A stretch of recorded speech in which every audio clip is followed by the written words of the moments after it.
Hi. Uh, Good morning, at least for me. But, well, good evening, good afternoon, wherever you are, whenever you are. Now, as you can see by the title of the video, today I'm going to address and I'm going to divide it because, or else it would be quite a large video, a long one, sorry.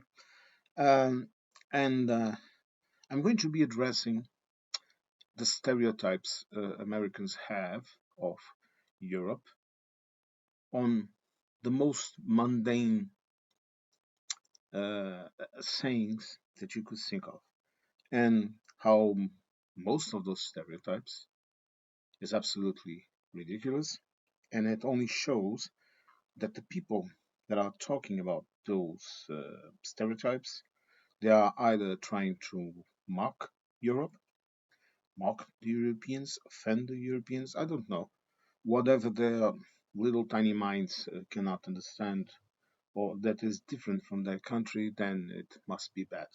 Because that is the way they were raised, just like they were raised to do the fascist salute in the morning when they put their little hands in their little hearts and recite the Pledge of Allegiance.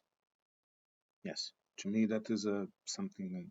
Look, my mom, she was born and raised during the dictatorship, okay, and she used to tell me that every morning they would also get up and salute the the flag. There was a cross in every division, and you had to know the little songs, and you had to know all of that. So it's not that different from the United States. So, in fact, when you're in retrospective, thinking about what I know about the United States, I would say that you were already living in a proto-fascist regime. And it doesn't matter if you call yourselves democratic, okay? Portugal was never a dictatorship. It was always a cooperative republic, but it was never called. It never classified itself as an authoritarian regime. They even had elections, like I said in another video, okay? My grandfather, he told me about it. He used to receive a little envelope with the name of a party or a person with a square already filled out for his convenience, and all he had to do was to sign his name, put that little ballot in an envelope that was post free, okay, put it in the mailbox, and there he had performed his duty of voting. And when the elections results would come out, or they will say a crushing victory by the party. So, reality often is very relative to the perspective of the one that is narrating things. Okay, but that might be the subject for another video. Now, in this one, let's talk about water. Yes, water. Water, or when we are talking about the Americans, they need to drink so much water that their pee will be colorless. Okay, they need to drink water for absolutely everything. Well, I understand it because if your food is so filled with chemicals, with sugar and salt in absolutely everything, even the dumbest things are filled with sugar and salt to make it tasty. I don't know. When I eat, I like to taste what I'm eating. I like the taste of a vegetable. I like the taste of fruit. I like the taste of a piece of meat, a fish, whatever. I want to taste it, okay? And seasoning here is only to make that experience of tasting the food more palatable to your taste, to make it more delicious. For example, olive oil, the spices that we Portuguese went across the sea to get, all of that is completely a part of our culinary experience, so to speak. Okay, but the simplest things are often the better. Like for example, some nice piece of cod with olive oil, with some garlic, okay, and perhaps some parsley or cilantro or something like that. Okay, absolutely delicious. Okay, but I don't understand it. But I suppose that if you live in a society where the food is filled with things that are going to make you very thirsty, naturally you will drink more water.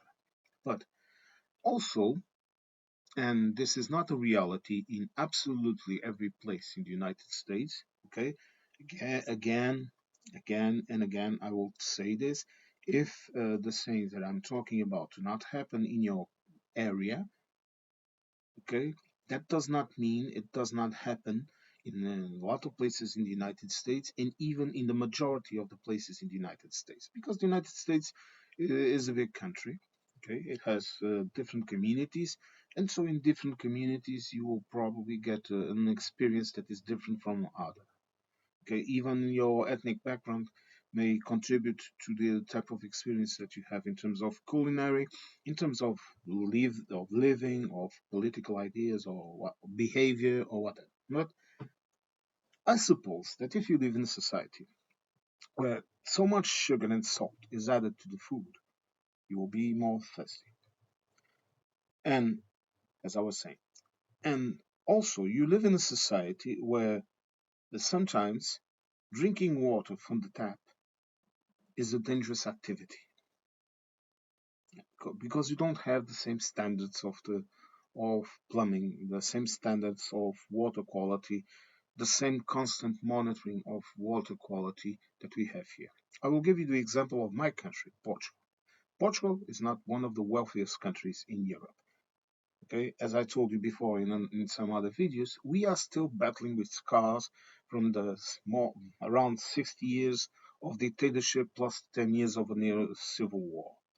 Okay, and these things they don't change over a couple of decades. Okay, they take decades to settle down, especially if the country is not as wealthy or large as other countries, like for example Germany.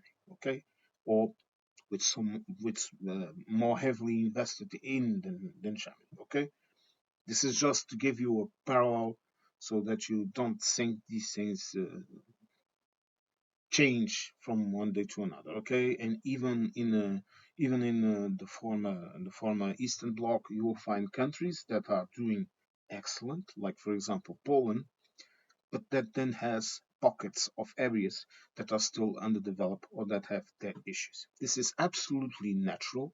This is absolutely normal, and it happens everywhere. But even here, the water quality is monitored by more than one entity. And why is this? This is so there is no one with the monopoly of truth. This is so that if one fails, the other entity detects the problem. So you will have, for example, here you will have the local city halls that perform quality tests in the water, in many things, but now we are focusing on the water. In the water, in the that also watch over the water flow, a lot of things. Then you have the water companies that are usually companies. They work as companies here, but the state holds control over them. So that you understand, even if you have a private investor that is also investing in the quality, it's always the state that controls it. The water companies themselves, they also monitor the quality of the water, and they are mandated by law to give regular reports to the supervising entity that is the state entity. Okay?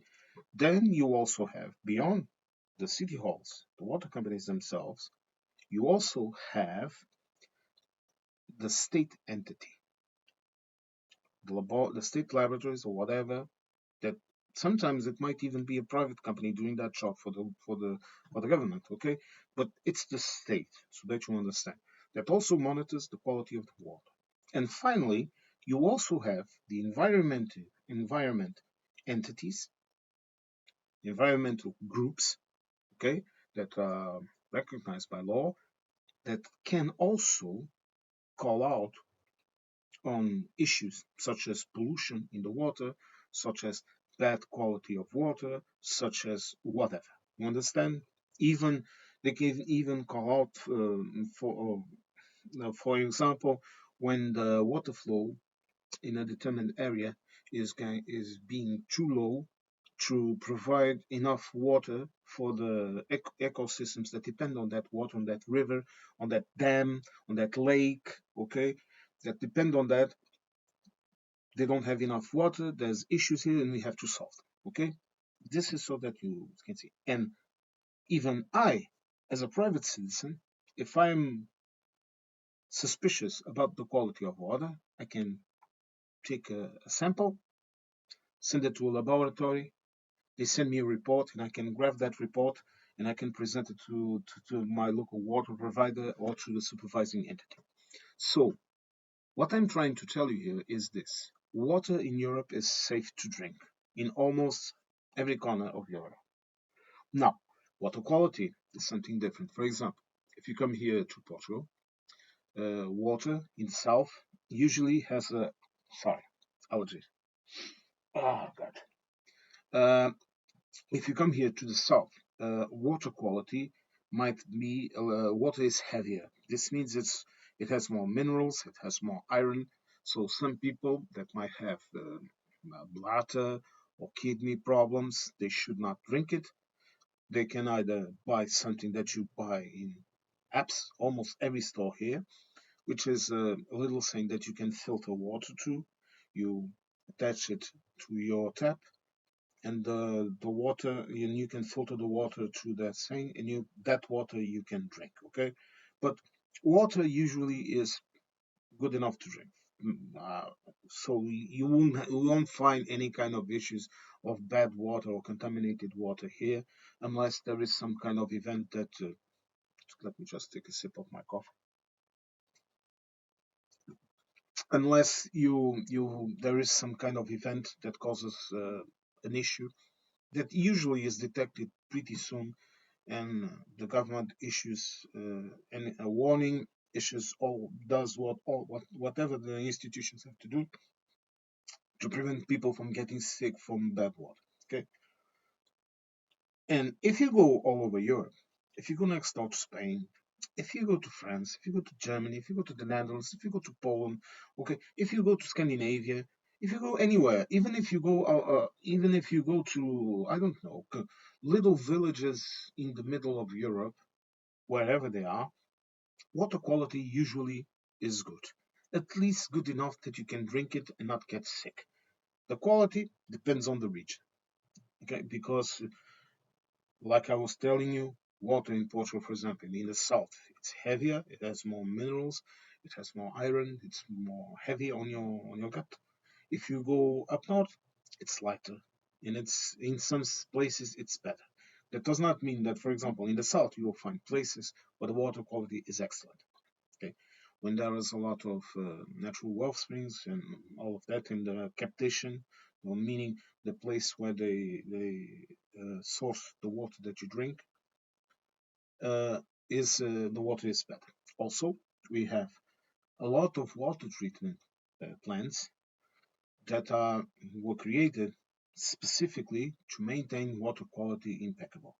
And this is needed. This is needed to, for example, to filter out any kind of pollution by farming, by cattle herding, by industry, by everything. Okay, and even the industries themselves, be it in farming or elsewhere, they also have strict rules uh, on the water quality, meaning they have to have their own systems of cleaning the water and they are also monitored. Okay, are there issues? Yes, issues happen everywhere. Okay, I don't recall. I think it was about a year and a half or 2 years ago. A company that was a pig company. To be honest, a pig company. They have well, how you call it in English. They have areas, pig styles. Okay, where the pigs are. Okay, the pigs usually they go around in that space, and then attached to that They have an industry that is destined to kill the pigs, process the food, process the meat, and all of that. Okay, and they were dumping the pig feces in directly into the river without any kind of filtration or cleaning, and that caused a huge scandal, a huge issue, and those people were arrested, and their business was closed because this is how things happen here. Okay, you might get away. Look, I'm not going to tell you that you might not get a good lawyer that is able to plead your misguided behavior or whatever, but in terms of environmental law, Portuguese law is very harsh, and there is a reason behind it. Okay, even now we are having issues with litter. Litter, it's the biggest issue here, and already in Parliament they are talking about doubling up on the fines to avoid this shit. Okay, and you have laws, for example, in the more touristic areas already. For example, in the city of Albufeira, that was in the news all over Europe because of it, where things like, for example, walking around in town just with your bikini or some shit like that, not allowed. This has a reason. I will explain it to you. Okay, in the bar areas, if you are caught uh, walking around drunk or drinking or whatever, you get arrested. You can drink in the near the establishment. You can sit down. You have your drink. You can be outside drinking with your friends. There's no issue about it. But the issue here is in the streets because drunk people litter. Okay, they leave bottles, they leave cups, they leave trash, they try to piss on the floor, they do all of that shit, and that is getting out of control. So many cities are now implementing the same laws, and don't be surprised if you get fined or even arrested if you try to do that shit around here because it's and right now they are saying, oh, we are going to continue to do and whatever. Now, this period in which we are, it's what we call here a period of adaptation. Meaning, right now, they are telling you, you cannot do this. And some people continue to do it. Next time, they are going just to arrive, they see what you are doing, they get you and they arrest you and they fine you. As simple as this. And if you try to give any shit to the police, you are going to get arrested. Because disobedience, unlike the United States, and I'm going to talk about the United States because it really angers me the way that police officers are educated and how sometimes they have to act because of the proliferation of weapons in the in the gangs and all that shit. But it angers me the way they act because my uncle he was a cop, okay, and he told me how things were done. And I also have some experience. Won't talk about my work in related to that. And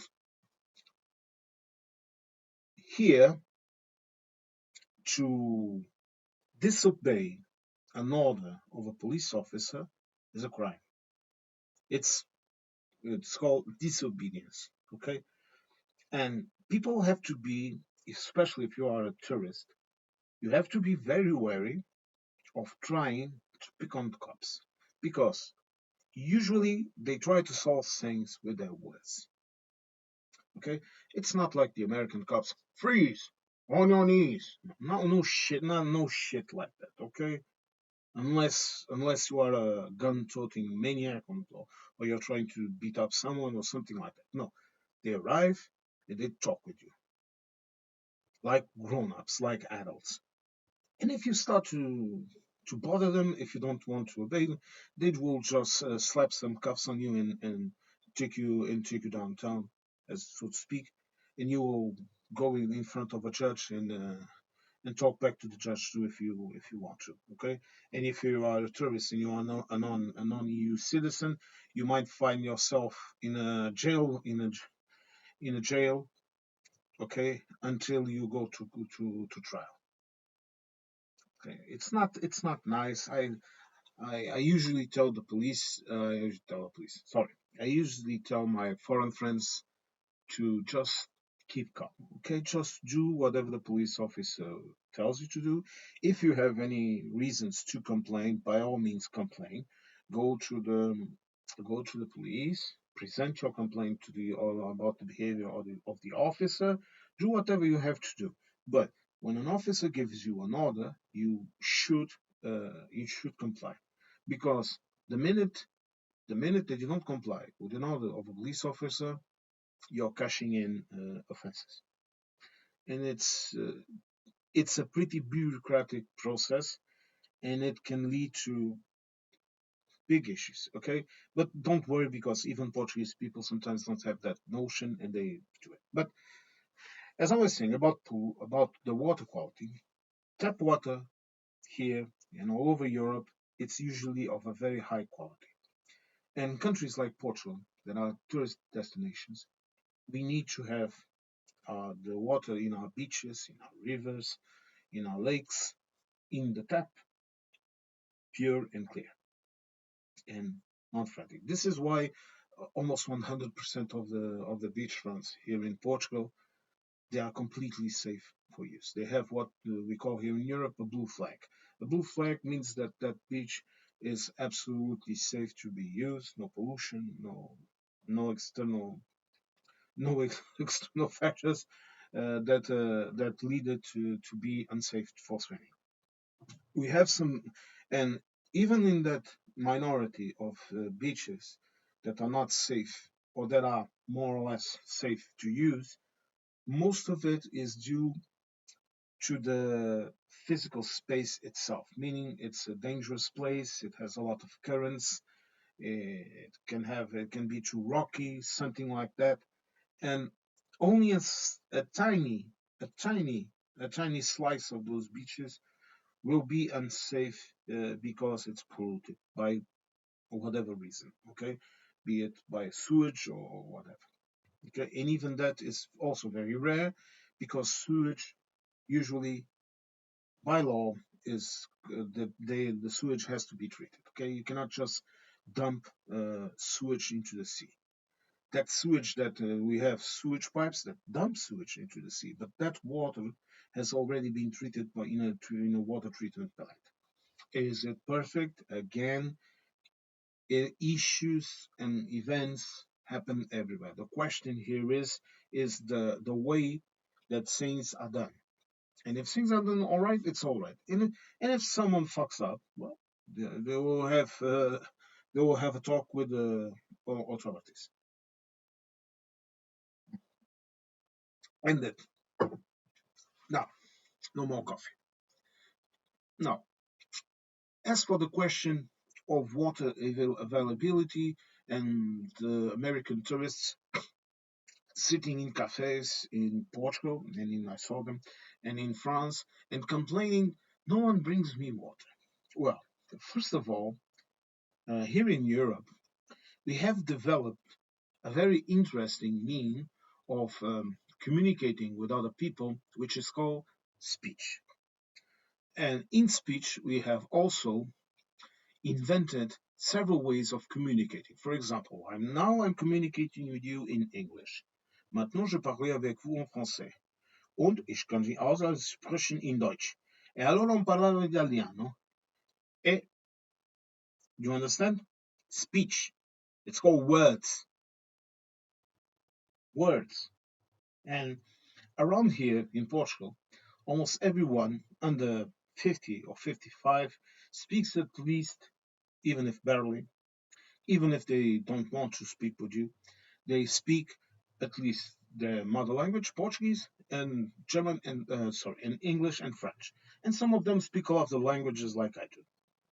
And if you think I'm a minority, you are sadly mistaken. Okay, there are a lot of Portuguese people that, because of different reasons, speak two, three, four, five, six, seven. I even met a girl that spoke 12 languages more than me, and I speak as a native around 6+ languages, and I also have basic notions I understand what people are telling me, and I can move around of a lot of a lot of languages. So it's normal, okay? And because you see, I think Americans have that psychological effect that everyone has to speak English with them for them to understand them, and it's the other person that has to speak their languages and not them that have to speak their languages, the language of the thought. Okay, don't worry, the English here in Europe, they also have a similar notion. Not all of them, of course, but they also have that notion that Johnny Foreigner has to speak English. Okay, but in Europe, we have a completely, in Europe, meaning continental Europe, meaning the EU, and meaning even Eastern countries that are not part of the EU, in the Balkans, in the East, whatever, even in Russia, okay? People have this notion that it's no shame to understand another person's language. In fact, it's a way of, it's effective, it's a way of communicating. For example, you are a French person, you are here in Portugal, and you barely speak Portuguese, and you are trying your best to speak. And then someone tells you, uh, parlez avec moi en français, okay? Pas de problème. It's an instant way of connecting with someone and putting that person at ease. And if you go, for example, if you go to speak with a police officer, and that police officer responds to you in your language, another excellent way. This is why, for example, since we have a lot of Spanish tourists coming here to Portugal, especially over Easter, over Christmas, when those great big events in the Easter and in Christmas happen, Portugal and Spain, they cooperate to monitor those tourist areas. Meaning, for example, you will find a patrol of Portuguese guards or one civil, or we have two types of guards, GNR or PSP. Okay, the PSP is more of an urban police. The GNR or Republican Guard, they are more of a rural area type of police. Okay, but they also work in conjunction. But you will find, for example, a patrol composed of Portuguese guards, police, okay, and of Spanish guards. And why is that? Because it's easier this way. Because, for example, a Spanish guard that is with the Portuguese guard, even if the languages are similar, there are differences, okay? And I also speak Castilian, which is Spanish for you Americans, but there are differences, okay? If a Portuguese speaks slowly, a Spanish person will understand him. If a Spanish person speaks slowly, a Portuguese person will understand him.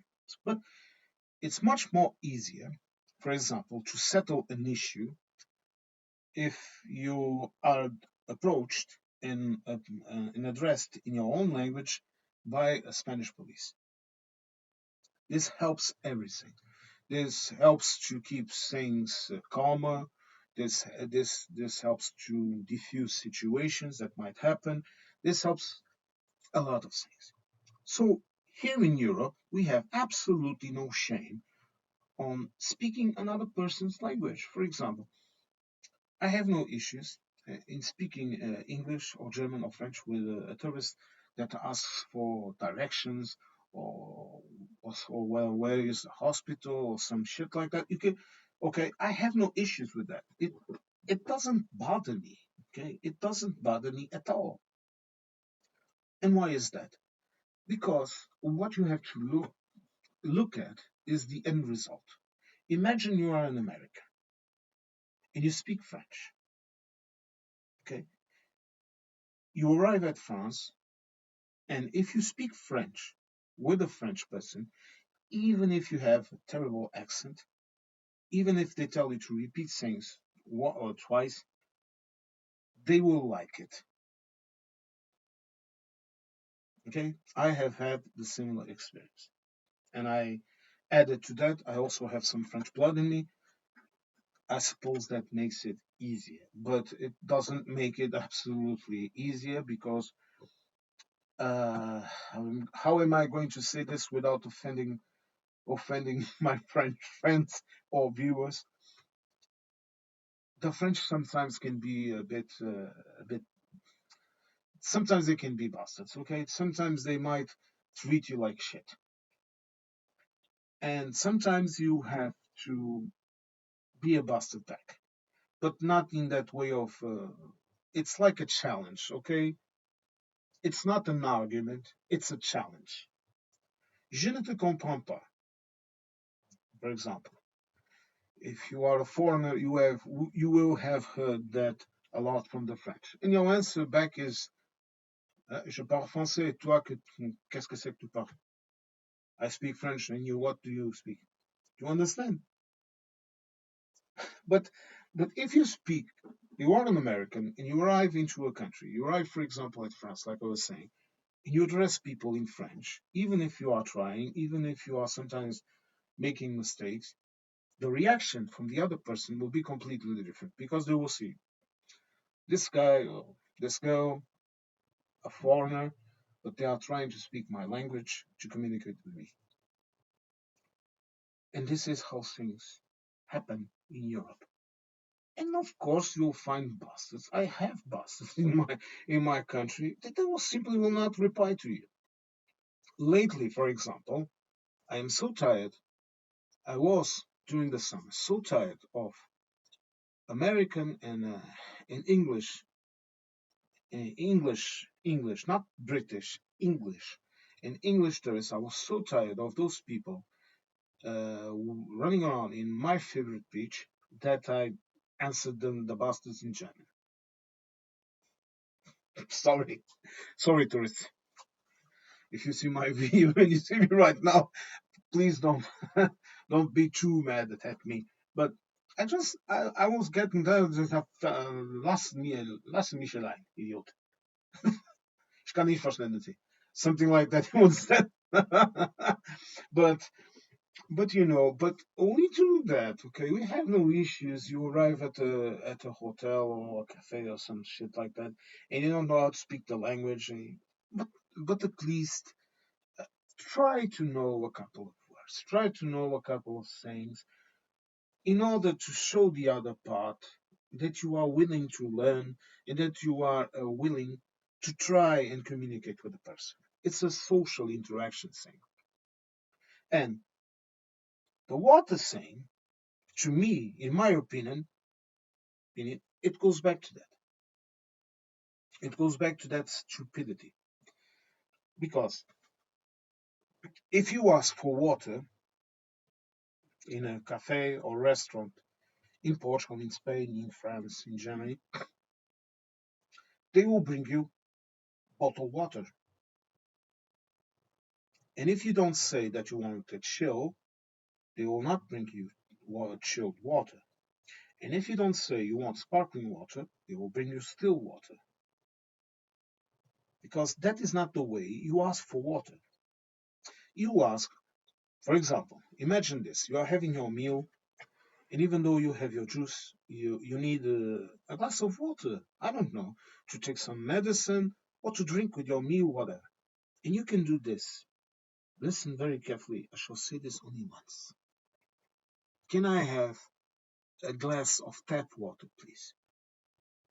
Do you want bottled water? No, no, no. Just bring me a glass of tap water, okay? Is this that hard? Is this is this interaction that hard? Is this not common sense? When you are in a place where, for example, if you come here to Portugal and you ask for a cafe, they are going to give you an espresso. We have other types of cafes. Okay, we have coffee with milk. Okay, we have iced coffee. We have coffee with a drop of alcohol, some kind of fire water in it that some people like to drink. Coffee with a little taste. We have a lot of varieties of coffees. And we also have coffee drinks, which is something completely different. Because the same that you drink at Starbucks, that is not coffee. That is coffee drinks. And some people like it. Me, myself, I went to a Starbucks a couple of times. I don't like it. I don't like it. I don't like the taste. I don't like the type of coffees that they provide. Not my thing. And I do enjoy my cappuccino, okay? Enjoy my espresso, my go-to. But that is me, okay? That's my taste. It doesn't mean that other people won't like it. But when you are asking for things, you have to know what you're asking. And then I heard another American say, "Oh, a bottle of water is so expensive in the restaurant and the cafe, and it's expensive everywhere." Well, I don't know. And this guy was in Lisbon. Okay. Well, I don't know where you went to buy your bottle, but I know if I buy a bottle of bottled water at the restaurant, it's going to be more expensive because because I am drinking that water at a cafe or at a restaurant. I'm not just paying for the water, I'm paying for the service of that water. And it's bottled. So you will get your bottled water plus the service added to it. Sometimes it's a couple of cents, sometimes it's a couple of euros. But that is your responsibility because you can go to the corner market in any town, even a small supermarket, and you most definitely will find a liter and a half bottle of still water under 30 cents. In the town where I work, I go to a spa, which is, if you don't know, it's a Spanish chain of franchise supermarkets. Okay, so a spa in Portugal will have some products that are the same as a spa in Spain and vice versa. Okay, but we have our specific brands here and what. But you understand? I go to it's a little supermarket. I go to that little supermarket and I buy a bottle of the type of still water that I like to drink, a bottle of a liter and a half, and it costs me right now. I think it's around 27 cents of an euro. And the most expensive water that is going around, it's a Portuguese brand, but it's an excellent brand of mineral water. It's very good, but still water too. I think it's around 90 cents or something like this. It's almost all water is under a euro.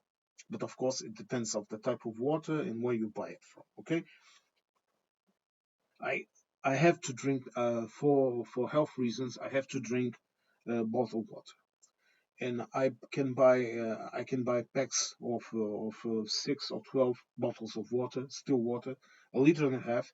It's the standard size for the larger bottles of water. Then you have the big ones, the jugs. You have all of that. You can also buy that, and I can buy them at the supermarket. And each bottle of water costs me around 23 cents the piece. So you make you do the maths, like you Americans say. There's still water everywhere. And then I heard another one that I want still water, I don't want sparkling water, and I can only find sparkling water. And again, I don't know what the hell people are talking about. First of all, we call it mineral water. Okay, this is what we call it. Sparkling water, that's sparkling wine. Okay, sparkling wine, champagne. That's the first one. But without getting lost in the fine prints, look, I don't know where that person went to a place where he could only find, in this case, she could only find a sparkling water and not still water. Because if you go to any supermarket, if you go to any large supermarket, if you ask for and at a cafe or at a restaurant for water, look, There is absolutely every type of water that you will want. You have sparkling water and you have still water. But you have to read it. You have to understand what you are buying. And to grab a bottle and shake it up, number one, that is playing with some other person's water, and if someone catches you doing that, you might be forced to buy every water that you shake because you are playing with someone else's things. Okay, you don't go around and touch other people's stuff that they might buy. That's the first thing. And the second one, it's written in the damn bottles. It's written, and in Portugal, like in most of Europe, it's also written in bloody English. It will be written in Portuguese, usually. It will usually in Portugal. It will even be in Portuguese, in English, in French, and in many occasions in Castilian. That's Spanish for you Americans. It will be written in the bloody bottles what type of water that is, if you don't know the brands. Because usually around here we already know the brands, so we know what is sparkling water, like what we call sparkling water, good God, and what is still water. So there's absolutely no issues about having that type of confusion. And I personally don't understand where do these people come from that they cannot find still water in Portugal. It's either clickbait or they are completely out of their rockers, completely nuts. Now, chilled water, or room temperature water. Again, it's all in the way you ask for water. If I ask for water or for a juice or whatever, I can ask for it to be room temperature or chilled. All I have to do is remember what I told you about that wonderful thing called language, to ask it. And if I ask it in English, if the person that is interacting with me speaks English, they will understand what I'm trying to say. Or you can try to say ice, ice, cold, cold. Anyone will probably understand what you are trying to say. Okay? This is so simple. Look, for example, usually when it comes to juices, I only drink a couple of brands, especially Portuguese brands that are excellent. And I don't like ice juice. I like the juice to be at room temperature. Okay, I don't like fresh orange juice. I don't like anything of the kind. I don't want it fresh. I want it at room temperature. I want it at a normal temperature. Okay, and apparently that is even better for your organism, for your body, to drink things at the same temperature that they are.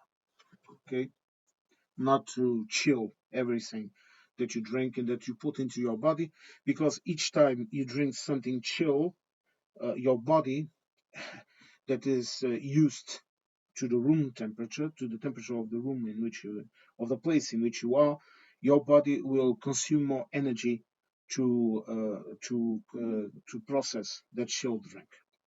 Okay. The only thing I absolutely has to be chilled is beer. I don't like warm beer. I don't like warm beer is like this. Okay, I don't drink that shit. But if I want to juice, and every time I'm go to the cafe or sitting in a restaurant, when I ask for my juice, sometimes the waiter will ask me, chilled or normal, and I can say, but I always say, bring me whatever juice, okay, uh, natural, natural, natural. That's the term that we use. That this means that I don't want the person to bring me a chilled drink, and he brings me the drink like I want. But if I want it chilled, I will get it chilled. I just have to ask it. I just have to use my little mouth and ask for things. Okay, it's as simple as this. And Americans, and again, if you are a normal American person that does not act this way, Please don't be offended. This is not meant to you, okay? This is meant for the people that I have seen. And before I made this video, I did my research. I watched some videos. I watched read some news clippings. I saw, even in the news, some shit like this was in the news. Yes, we'll figure. But I did my research. So this is destined to those people, or the people that have these these prejudices, these ideas. But it's as simple as this. If you want something, you have to convey to the other person what you want. So if I'm sitting in a restaurant and I want a glass of water to drink, to take my medicine, whatever, okay, to pour over myself, I don't care. And I will ask the waiter, I will ask, please bring me a glass of tap water if you want, okay? And he will bring you that glass of tap water for you to drink. It's as simple as this. And if I want a still bottled water and I don't know where it is, then I will ask someone in the supermarket or even someone that is shopping next to you where the bloody still water is. And usually in every supermarket, you will find the packaged still water, okay? And one more thing, you can buy a single bottle of water. You don't have to buy the entire package, just like you can buy a single can of beer or juice or soda or whatever. You don't have to buy the entire package. The only thing that you cannot buy without a package is usually the ones that are clearly signed that you cannot. Like, for example, puddings, desserts, all of that that sometimes come in packages, they only sell them in packages. This is an example. It can vary. But if you don't know it, someone will tell you, okay? Or will explain that to you. Or you will have to ask for someone to explain that to you because you will arrive at the counter and they will tell you we only sell this in packages, okay? But whatever. But you just have to ask for things. And the other thing is this confusion that you make between coffee and coffee drinks. Okay, it's an entire different world. Okay, no one in Europe is going to pump your drink filled with ice, be it scotch, be it a vodka, okay, be it be it whatever you want to drink. They will not. My little kitty is talking with me. Sorry. They will not pump it full of ice because this is not the way we do things here. To me, if you put ice on my drink without me closing the door, sorry, without me specifically asking you to put ice on my drink, you are watering down my drink. I can ask my drink to be chilled, and I usually, if I like it, like for example the beer almost automatically they will give you cool beer, okay? Because if you give warm beer to anyone around here, it might start all right. All right, no water on piss here. That is another thing that I saw Americans do, and I was completely look. Your beer is already weak enough when you pump it full with ice, but if you want things, you have to ask for it. And if you go to a coffee shop and you ask for a nice coffee, for example, you will get a coffee that is chilled, not pumped full of ice. Because if you pump it full of ice, you are getting robbed. They are robbing you of your drink. This is the logic here, okay? And if you want some ice, they will probably put half a dozen of ice cubes there or something like that. Because that is not the way we do things here. Because when for example, I seldom drink iced coffees, okay? Even during the summer, I drink hot coffee. But When the times that I went and I asked for a chilled, a cold hot coffee, a chilled um, hot sorry, a chilled coffee drink, because it's not coffee. If it's in a cup and whatever, in a little one of those cups, that is not coffee. That is coffee drink again. But they gave it to me chilled. If they had put ice in there, I would ask them, "Are you giving me coffee? Are you giving me a coffee drink, or are you giving me some water?" Okay, I will not. I would not want it, and not me, and not most of Europeans. Okay, no Spanish, French, Germans, even the English. They would tell you that you are stealing them, because that is not the way you do it. For example, I will give you this example. Right now, I seldom drink. Okay, I drink very little. I like to have my beer at the weekend, but during the week, it's zero policy, for example, because I'm driving every day back and forth from work, and driving with alcohol in your system here is really bad. And besides, get, I don't want I don't want to get sick just because of the silly pleasure of having a couple of drinks. So on the weekend, I like to have a beer or something, and I'm good. But here, when you, sorry, lost a bit of my train of thought. Here, when I ask for a chilled drink, okay, or when I ask for a drink at, I don't know, at the discotheque, at a pub, at a cafe, or wherever I am. For example, if I ask for a vodka, I used to drink vodka. Hmm?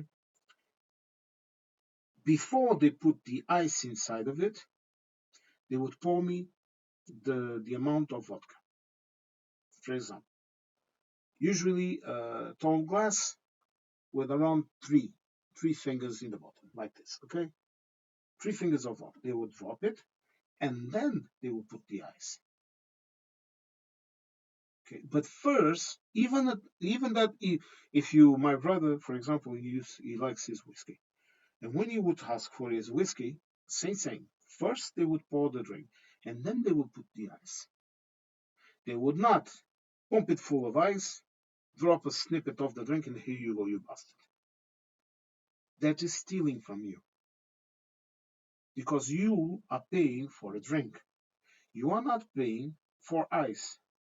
And besides, in the old days, long, long, long ago, when water was not that safe, having a drink with ice would mean could be drinking polluted, contaminated water.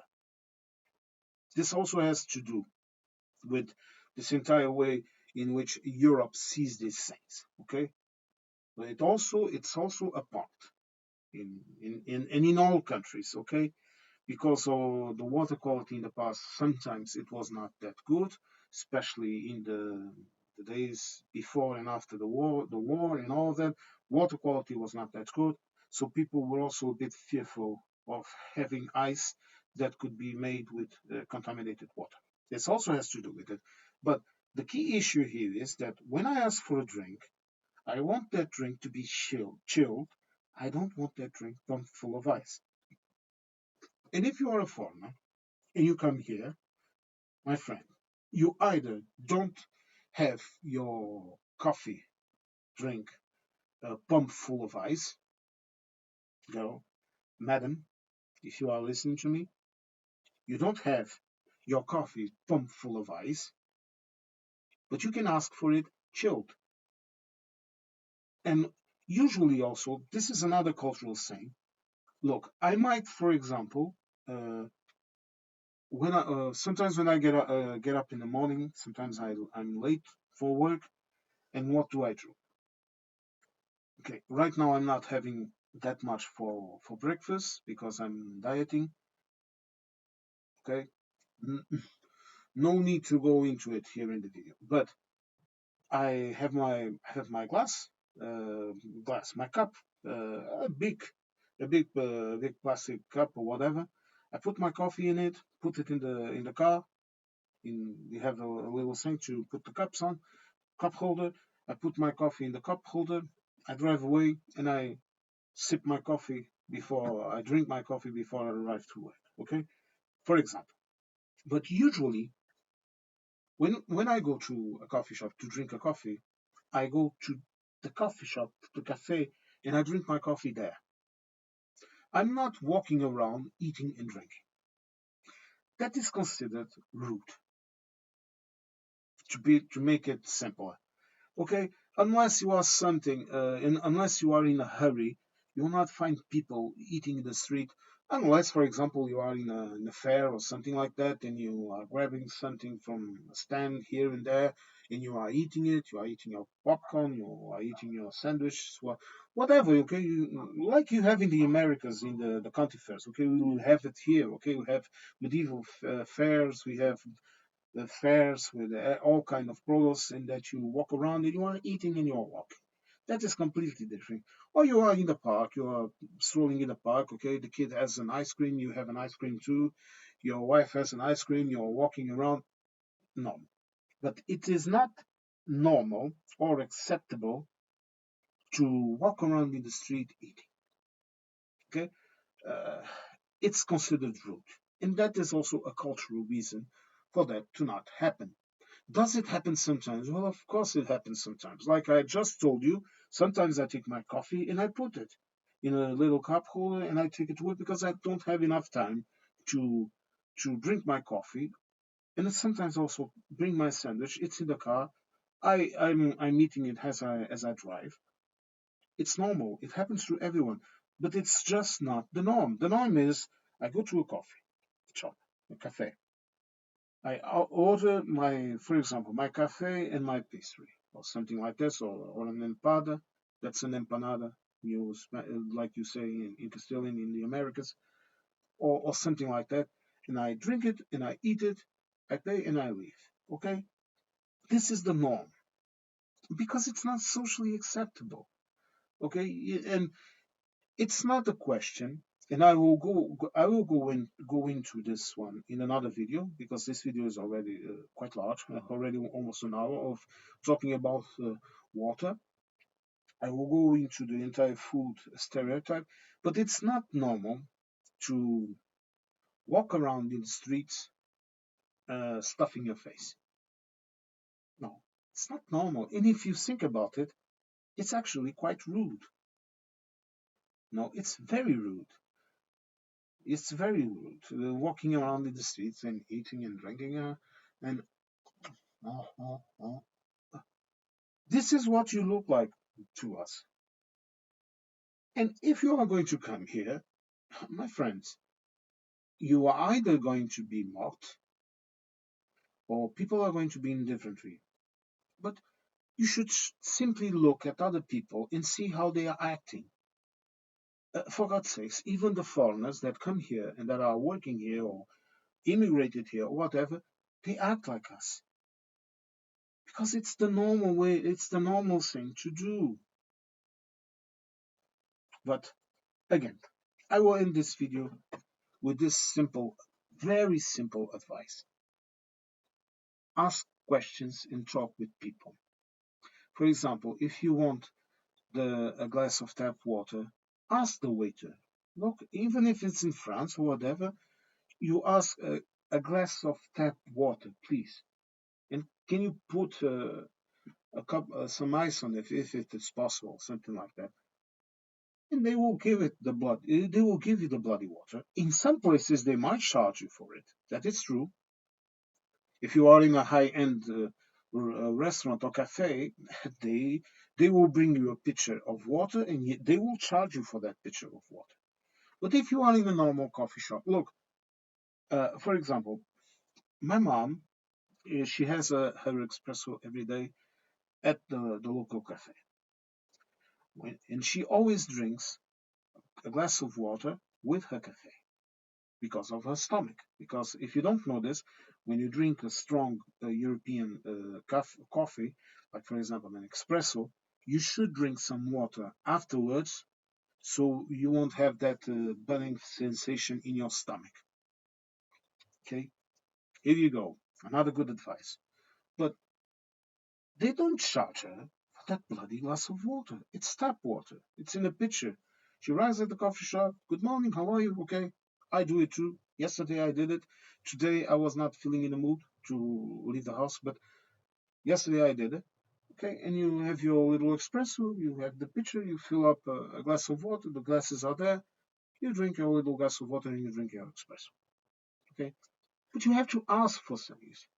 If you want a chilled drink, then you ask for it. For example, you had the coffee. You are going to drink I don't know, a juice or a soda or something like that, and you instead of asking bring me a Coca-Cola, for example, no, they will even ask you if you want to drink it out of the bottle or the can or if you want a glass. And usually in many restaurants, in many cafes, in restaurants, if you don't say nothing, they will bring you a glass for you to drink your soda in. Okay? But when you are asking, you ask, chilled, please. The cola, the juice, bring it chilled to me. And it will arrive chilled. And you will put it in your little glass and you will drink your chilled drink. Same thing goes to absolutely everything. You just have to ask. You just have to use your words. Because if you don't use your words, people won't understand what the hell you want. Again, in the food part, I will get back to it. Okay? But if you're asking for food and you want your food done in a certain way, you have to ask for it. For example, if you don't want butter in your sandwich, you have to say no butter, please. Some people don't like it. For example, I don't like butter in my ham sandwich. Me. I don't like it. I don't like to have that butter smeared on my bread and in my ham. I love my. Some people say, oh, it's too dry, but I like it that way. This is an example, okay? And every time I ask for a ham sandwich at a coffee shop and they do it in the go, okay, they open up the the the bread, okay, and they put it and they give it to you fresh, made in the moment. When I ask for my sandwich, I always say, no butter, please. Simple. I use my words. You have to communicate with people, or else people won't know what you want. And addressing these type of Americans, I say, you have to stop being so self-centered. You have to understand the world as an interaction between you and other people that don't necessarily understand you and that don't even necessarily want to understand you. You'll find people like that. And it's normal and it's natural. And you have to deal with it. Okay? Because uh, you are not the main character in the world's history and all the others are NPCs. That is not how it works.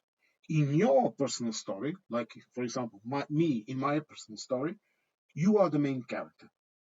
But you are just an NPC to everyone else's personal story in this world. And what I see and what I have seen in these stereotypes of the Americans is that you seem to have this idea that other people have to know what you want. That is a very odd way of thinking.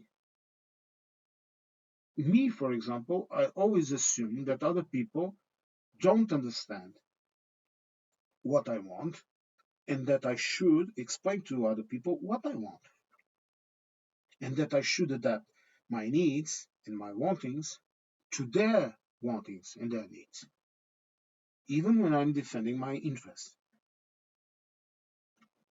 Well, but this is me. Well, I hope you like this one. I'm going to continue to talk about the American the stereotypes, and I hope to catch you all in the next one. Thank you. And